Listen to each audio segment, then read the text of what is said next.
जिसे मृत्यु भी मार नहीं पाई। वह आज भी धरती पर भटक रहा है। वह है अश्वत्थामा। इतिहास उसे खलनायक कहता है, पर क्या आपने उसकी पूरी कहानी सुनी है?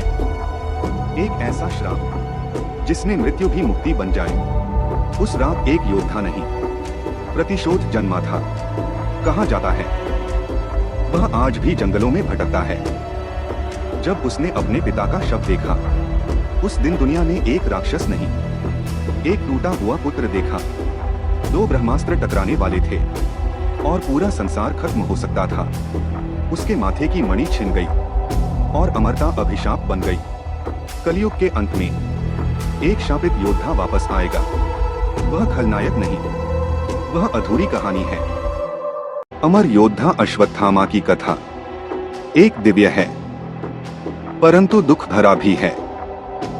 महाभारत काल में एक महान ब्राह्मण और गुरु थे, द्रोणाचार्य। उनकी पत्नी थी कृपि। उनके घर जन्म हुआ एक तेजस्वी बालक का, अश्वत्थामा।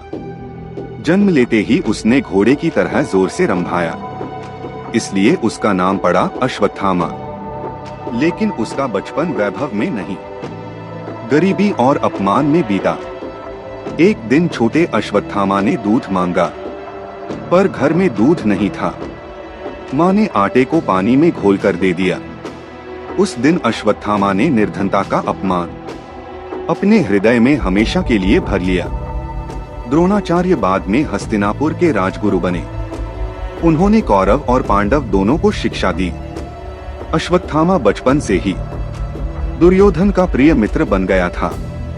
उसे युद्धकला, अस्त्र शस्त्र और ब्रह्मास्त्र तक का ज्ञान मिला।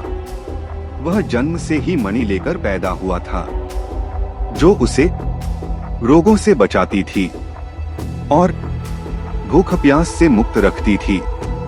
उसे लगभग अजेय बनाती थी। जब महाभारत युद्ध शुरू हुआ तो अश्वत्थामा कौरवों की ओर से लड़ा। वह अत्यंत भयानक योद्धा था। उसका नाम सुनते ही योद्धा कांपते थे। लेकिन उसके जीवन का सबसे बड़ा मोड़ आया जब उसके पिता द्रोणाचार्य मारे गए।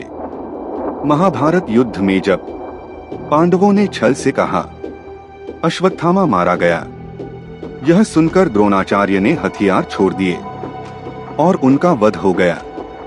जब अश्वत्थामा को यह सत्य पता चला तो उसका हृदय प्रतिशोध की आग में जल उठा।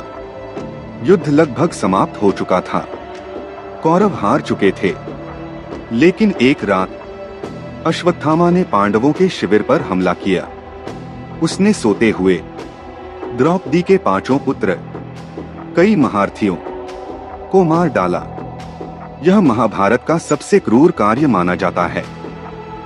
जब पांडवों ने उसे पकड़ा तो क्रोध में उसने ब्रह्मास्त्र छोड़ दिया। अर्जुन ने भी ब्रह्मास्त्र चलाया। तब प्रकट हुए श्री कृष्ण। उन्होंने दोनों से अस्त्र वापस लेने को कहा। अर्जुन ने अस्त्र वापस ले लिया, पर अश्वत्थामा नहीं ले पाया। क्रोध में उसने ब्रह्मास्त्र अभिमन्यु की गर्भवती पत्नी उत्तरा के गर्भ की ओर मोड़ दिया। तब श्री कृष्ण ने गर्भ में पल रहे परीक्षित को बचाया और अश्वत्थामा को दिया भयानक श्राप। श्री कृष्ण ने कहा, तू हजारों वर्षों तक धरती पर भटकेगा, घावों से भरा, अकेला, लोगों से दूर, मृत्यु की इच्छा करेगा, पर मृत्यु नहीं मिलेगी। और उसकी मणि छीन ली गई। उस दिन से अश्वत्थामा न पूरी तरह जीवित न पूरी तरह मृत, एक भटकती आत्मा बन गया। उसके शरीर से हमेशा रक्त बहता है। उसके घाव कभी नहीं भरते। कहा जाता है कि वह जंगलों, खंडहरों और प्राचीन मंदिरों में आज भी भटकता है। भारत के कई स्थानों पर लोगों ने उसे देखने का दावा किया है।